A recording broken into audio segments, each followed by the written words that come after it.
మొన్న కశ్మీర్ పహల్గామ్లో జరిగిన దాడి ఏదైతే మన భారత పౌరులు 26 మంది పాకిస్తాన్ పిరికిపంద చర్య దొంగదాపులు వచ్చి చేసిన చర్య వల్ల 26 మంది మృతి చెందడం జరిగింది.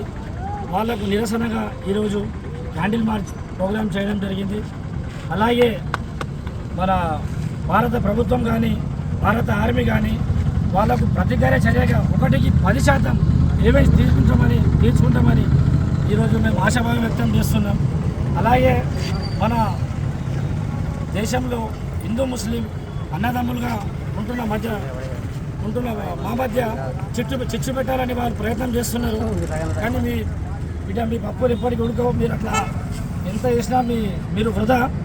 మేము ఎప్పటికీ భారతీయులమే, అన్నదమ్ములుగా కలిసి ఉండేటోళ్ళమే. అప్పటికి ఇప్పటికీ ఎప్పటికీ మీకు ప్రతికార చర్య ఉంటుంది. అలాగే నేను ఏమంటున్నా అంటే మా దేశ ప్రధాని మోదీ గారికి ఉగ్రవాదులు కానీ వాళ్ళ ఉగ్రవాద స్థావరాలు కానీ వాళ్ళకు అనుబాంబులేసి మొత్తంకే వాళ్ళను అర్థం చేయాలని ఈ సభాముఖంగా నేను తెలియజేస్తున్నాను.